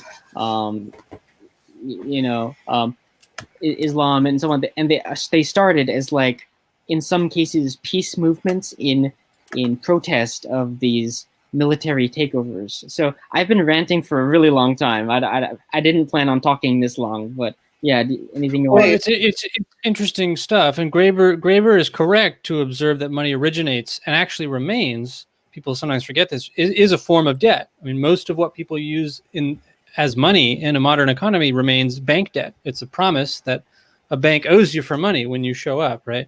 They're promising, the government's money, but you can spend it just as money because it's an effective promise. And so I think he slides a little bit into this kind of MMT or chartalist territory, where he starts talking about the role of governments run armies coming in, and that's when really money comes to existence. I think we can say simply that money does naturally emerge as a form of debt, right? As economies start to grow. And the important thing you pointed out was that it's, if you're friendly with someone, you don't really need money for that. You don't need debt. Like you will informally keep track of each other's debts, and you'll pay them back next time you see them. It's when you start having lots of strangers interact with each other. This is where I would say that money really comes into its own and emerges from markets. To solve that problem, how do you get lots of strangers able to cooperate and make and sell things to each other? You need a standard of value. You need something that everyone agrees to value, and that's sort of what we would say money is. It's a special kind of debt. It's a more valuable form of debt than others that may exist in the economy. But from that perspective, money can emerge naturally from markets, if you will, from individual people, from growing communities. But then institutions can also emerge to have a very important role in managing money, right? And making the monetary system work better. Well, I mean, what do we mean by natural? Do you mean by, because the way I see it, there's no way to get a bunch of strangers to agree on something unless there is some authority that can bind them together and capture their attention. And this is, and I think that this is probably a disagreement between myself and Derek, because the way I see human society is, as soon as society develops, there's already this center that has captured everybody's attention. That it's not always in the more primitive societies, it's usually something like a temple or a god or something like that. But eventually it comes to be a human sovereign that has the ability to capture everybody's attention. And money is one of those things where, you would need some kind of authority. We would need if we have a bunch of strangers trying to disagree with each other, we would need an arbiter that we all agree is someone who we all agree for one reason or another is who can arbitrate this, and that's the authority. I kind of disagree. I would say, okay, go ahead. Explain your disagreement. I disagree because I think there are two separate forces that are being conflated. The first one is network effects, which is, I think, what causes money to work. Even something like cryptocurrency, it works by network effects. And it's what gives social media companies their market power. And it's why we all speak the same language. Like, do we all speak the same language because there's a central authority telling us to? No, yes. Okay. We'll get into that in a second. I want to hear the answer, but first I want to say that to finish my statement, the second thing that is being conflated with is enforcement, which is a form of coercion where, like, an authority tells you have to do something. Yeah, go ahead. Well, what I would say is, I don't really make a distinction between coercive and non-coercive authorities. Authority is an authority. If you can capture the attention of a bunch of people and get them to look at whatever you want them to look at and see things the way you want them to see, you have authority over them, whether or not you're doing this through coercion or through persuasion. The second thing I would say about networks is that while networks might be more decentralized, if you look at something like Bitcoin, at the end of the day, there is always a centralizing force behind it that is directing it, because that's just how this is how I consider human activity to be. Human activity is always that kind of top-down directness, and I think that's why I think that is one way that I would strongly disagree. One area where I would strongly disagree with a lot of economists, because they have that kind of bottom-up view by default, whereas in the same way, I assume a more of a top-down view. And, with things like languages and things like that, well, how do we learn languages? We learn them through various authorities, various things that capture our attention, whether it be our parents, our teachers, the media that we're consuming. These things we're absorbing the information from them, and those things in turn absorb the people who created those authorities absorb them from other authorities, and you can trace that back all the way to some originator if you bother to take the time to look at that. That's sort of why I would. That's sort of where I would stand on that sort of thing. Yeah. So you're making an appeal to something called chartalism, which is the idea that authority, usually a political authority, is what gives money its value, or sort of what brings it into being, as distinct from other theories of money. So, for example, mentalism, right, which is the idea that, well, really what makes money is that there were these special properties of gold and precious metals, and that allowed for this sort of stable value to be set kind of outside of the follies of institutional poor institutional decisions, that kind of thing. So, I mean, one thing I would point out is that these are both stories about money that are pointing outside of money. that are saying, well, obviously money can't just be a thing on its own. It needs something outside of it to sort of justify it or to give it value or to make it sustainable. But there's another way of looking at money, which is trying to figure out, like, well, what actually is money? You know, what function does it serve for an economy? And so, well, personally, I feel that all economies are sort of both necessarily decentralized and centralized. I would sort of speak up a little bit for what the economists are trying to do, because I think what they're trying to do is we're trying to understand the economy separately as its own entity. It may be true that human societies require governments. It may not be true. You know, I'm agnostic about that. But I think we can say that money and the economy, you know, solves important problems separate from any problems that might emerge when we're talking about how to control a society or how to regulate a society or you know, exercise authority or something like that. And the problem is sort of what we talked before. It's like, how do you know, thousands or even millions of strangers come to agree on a common standard, right? And so that's what we would define money as. There's an author named John Hicks who came up with a book. He wrote a book in the 80s called A Market Theory of Money, where he defined money as a standard of value. And that's what he thought money was, you know, not a medium of exchange, not a store of value. These were other things money could do. But the real problem that money solved is it allowed everyone to set prices, to set and pay prices. And it was a standard of value that the economy requires in order to trade and set prices. And, you know, governments have to worry about that. You know, consumers have to worry about that. Producers have to worry about that. We all have to worry about how we're getting receiving benefit from this joint, you know, effort of the economy. And so money, you know, I think that institutions can serve an important role in a monetary system, but I'm reluctant to identify, you know, political authority or the figure of the sovereign to come in.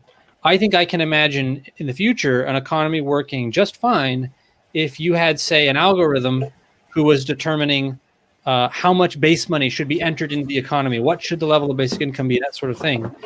And that could be largely separated from our traditional notions of political sovereignty. If you look at a central bank today, which operates semi-independently from the government and is not determined by what the president says or what elected officials say, which are just purely making economics decisions based on certain goals that we've given them, that shows you a little bit what I'm talking about. That there is Yes. an economy that occurs not necessarily related to political authority or sovereignty.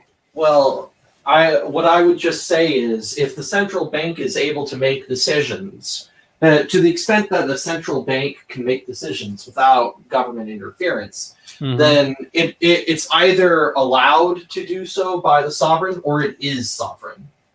I would say there's kind of I can get into that. This is like a whole other topic, but a whole other topic that we could have an entire stream on, separate from the economics stream. So I guess, but I will say that, you know, the algorithm idea is it would be the logical conclusion of what we've been trying to do because for the past several hundred years. Because if you look at what people who've advocated for rule of law and limited government and liberalism have been trying to do, they've been trying to get away from this kind of top-down human governance and trying to create a kind of algorithm that sort of where the politics sort of runs itself, where you would have, that's why you have balance of powers and decentralization and things like, and ideas like rule of law, things that someone like you mentioned charterism. The guy who was the guy who created it? It was something like, I forgot the name, but it was some guy. He was the opposite of John Stuart Mill. I forgot who he. I forgot who he was. He was Yeah, I don't. anyway. I mean, I use it in the sense to describe large. Thomas Carlyle. Okay, right. Thomas Carlyle. So he would have said that he would have called something like that rule by formula, and he was very much against that because he thought that it would lead to. He would say that only human beings could govern irrationally. So if you're given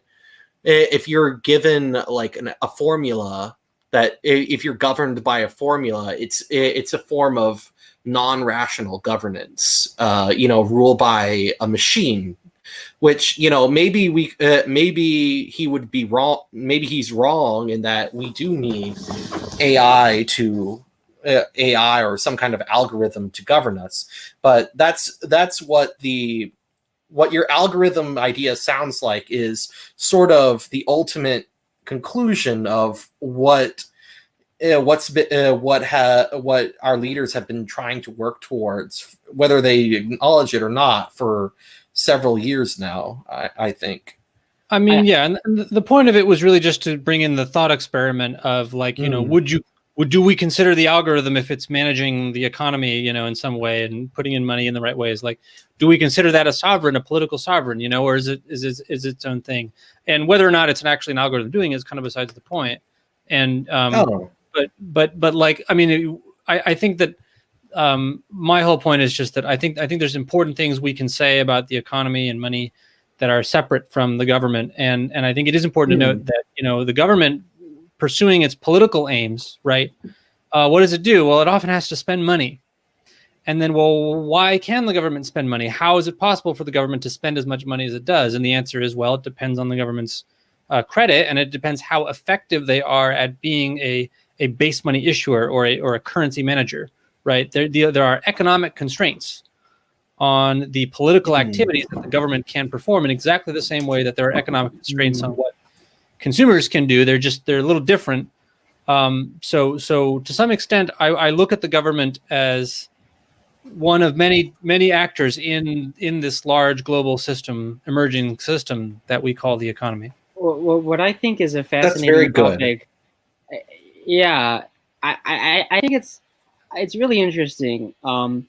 The concept of, like, the designed versus the evolved, and its specific application here is what things should be left to processes versus what things should be left to leadership and human planning, right? And for an algorithm, I think what we're talking about is automation, and it works because we have a model about how things should work that says, okay, it's parsimonious if the model follows these, like, general principles and does it consistently. It will, on aggregate, like, we can say by the mathematics, always produce a good result, because it's filling some gap in the model that you can fill it by placing the system. But we can have a broader discussion too, like, when it comes to how corporations are led. You could say small companies that are growing rapidly, they need leaders who are capable of making risky decisions, but more stable companies that are just prefer the status quo, don't want fluctuation. They prefer processes. So at that point, it becomes just a big bureaucratic system that just turns over the results of kind of what you expect given the culture and given what's set up, right? So I definitely understand, like, so maybe in some cases it's better to have the former, other cases the latter. Well, right, and in any scenario where it's advantageous for some areas to do it and different for others. I mean, that's what's nice about markets, because you let people kind of go and build these tinker toys, these different firms, different companies, try out different things. Some of them work, some of them don't. And then you allow consumer spending to sort of select, well, in an ideal economy, not necessarily the one we live in very well, but you allow consumer spending to select which of them are using resources efficiently, which of them are making things that people in aggregate want. And that's not, it's also true that not all of our problems can be solved that way. Some of our problems maybe need to be solved by, some set of decision makers making an executive decision to fund something that's not profitable, that's not things that people will spend money at, that markets can't handle that, and that's what you have the government for, and that's fine, and I think from our perspective, the CMT perspective, we just emphasize that, like when we talk about basic income and full output, like that's for everything that's on the private sector side. If you want to ask about, okay, how do we have an efficient, effective, prosperous private sector? This is the way you do it. You calibrate the basic income. And then for everything else, anything else that we think governments, authorities, need to take care of, the government can spend the money, and that affects the private sector. So if we need to, we'll reduce the basic income to make room for the government project. We'll reduce the private sector's resources and hand them over to the government for something. So there's a balance between the two, and they're not always at cross purposes. Sometimes they both reinforce each other, but you need to have both. And we're primarily concerned with how should we manage the private sector? How does the private sector work? How do we get the most benefit out of that part of the economy? I think the reason the private sector works is because of the bankruptcy mechanism, like specifically, because it has the effect of if you're inefficient, you die. So it's kind of like a Darwinian function. But also it has the pre-selection where people don't get in unless they think actually they're willing to put their money where their mouth is. And so you can allow like a CEO is basically a dictator who can make decisions, but if he's a bad dictator, then he is no longer a dictator, and that's how but that's how it works in an optimal scenario. I think what we find is there are a lot of situations where you have like barriers to entry that allow people to hold like monopolistic positions that are held by rent seeking, but that's a very big topic. So I don't think we have enough time to like fully get into depth about that. At about 2 hours in. So maybe at some point in the future we can talk about like rent seeking and monopolies. But are there any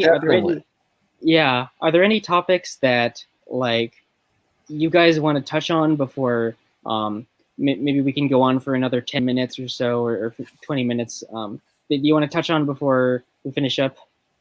I kind of I mean, as much as fun as it would be to sort of put out all my crackpot ideas, like my skepticism of whether the private sector even exists.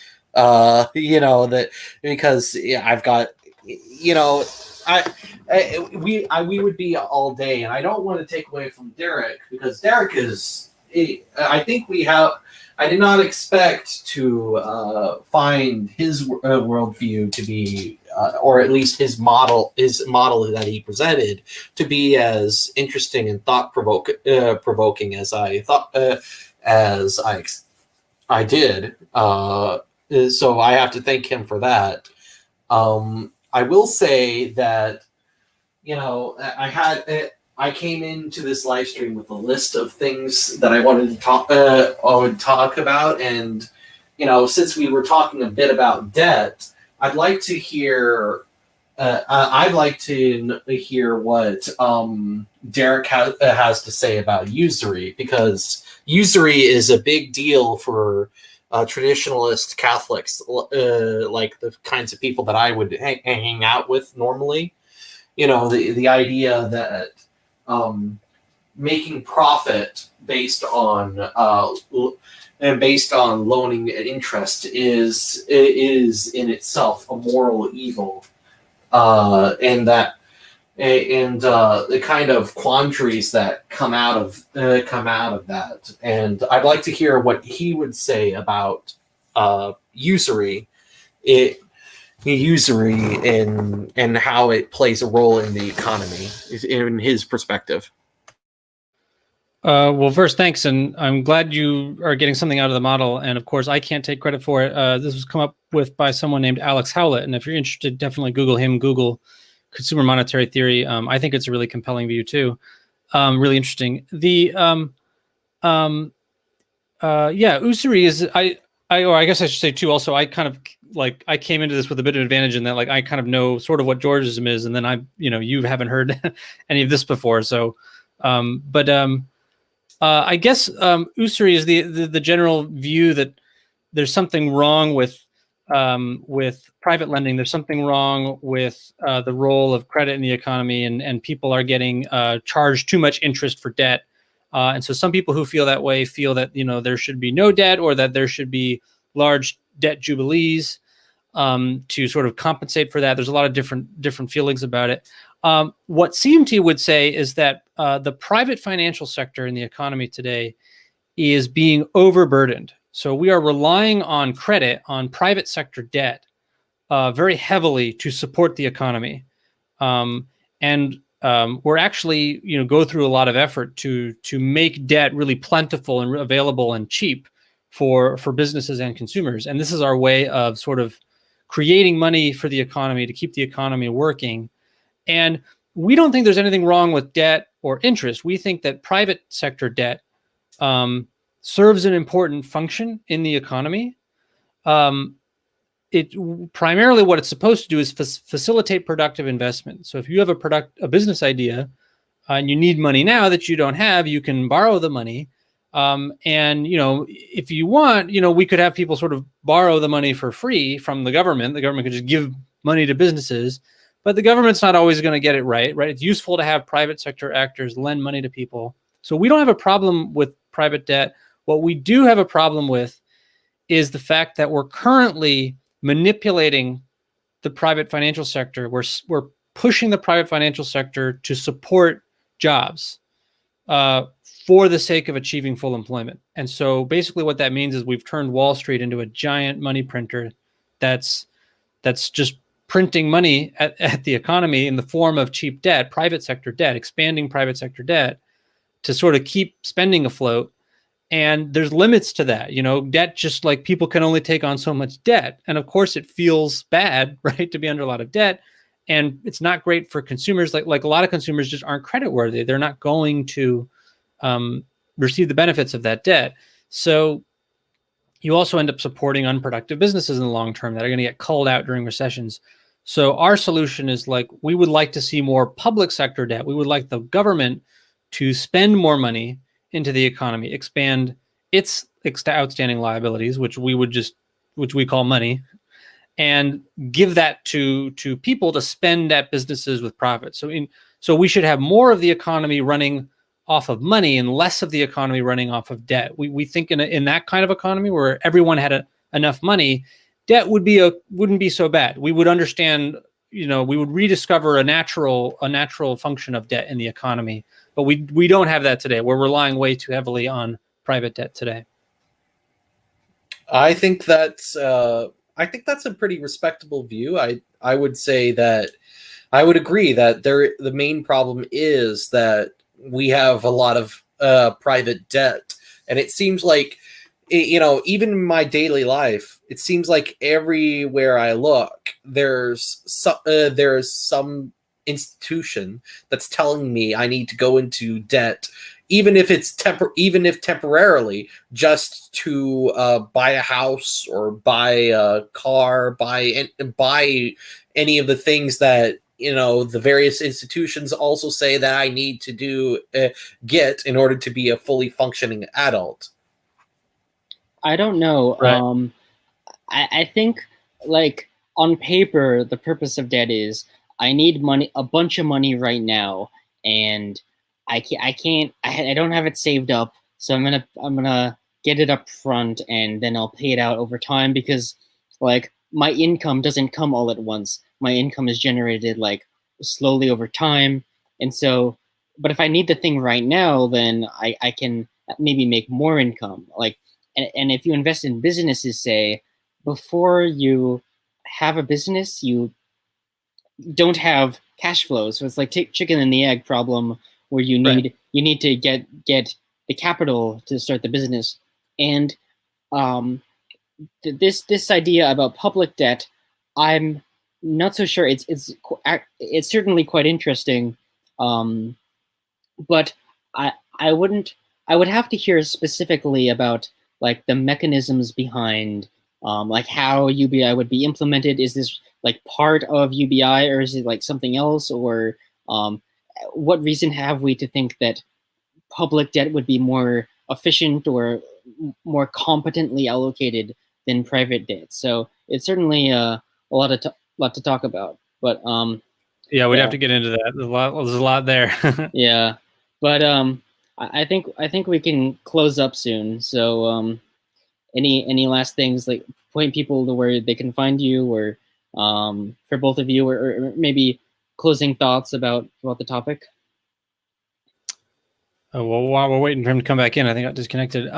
Yeah, just closing thoughts would be, the one thing I didn't really address that CMT I think is really big on is that part of the problem today is that we of our economies is where we're overemphasizing the role of work and jobs and labor in the economy, and we're actually sacrificing a lot of economic potential in order to try to meet that goal. So we see ourselves as, again, re-emphasizing consumers, trying to say, hey, ultimately the point of all this work is to make goods for people, right? So that's what we see basic income as doing, as being a more efficient way to grant access to the economy's output in the economy. And if you want to learn more about it, you can check out Alex Howlett's website, gresham.org. He has some really good blog posts explaining it.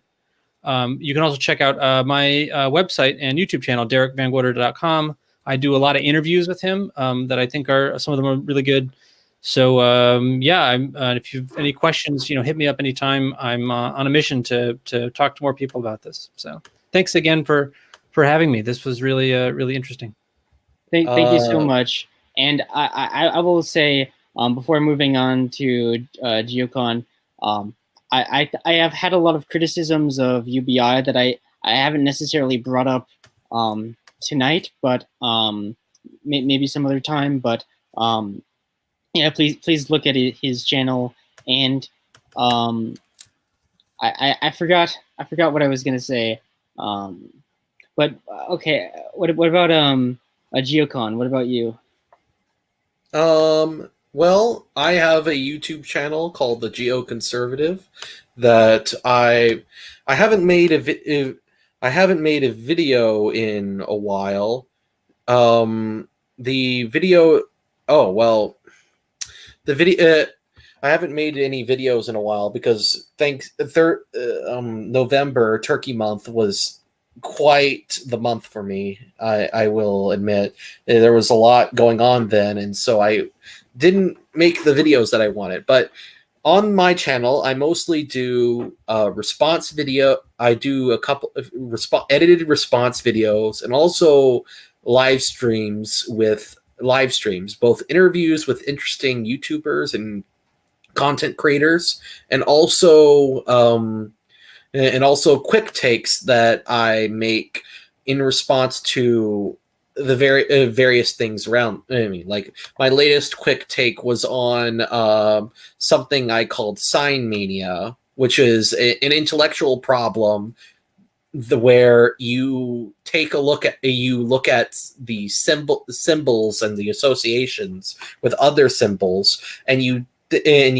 see that as the reality rather than the essence of what a thing is. And I sort of alluded to that when at the beginning of this live stream, when we talked about we wanted to get to the heart of what an economy was, rather than looking at these grand ideas about what capitalism and socialism are. Because at the end of the day, those things don't always describe the reality on the ground. They're just kind of these political slogans, and that we have associations with other things in our heads.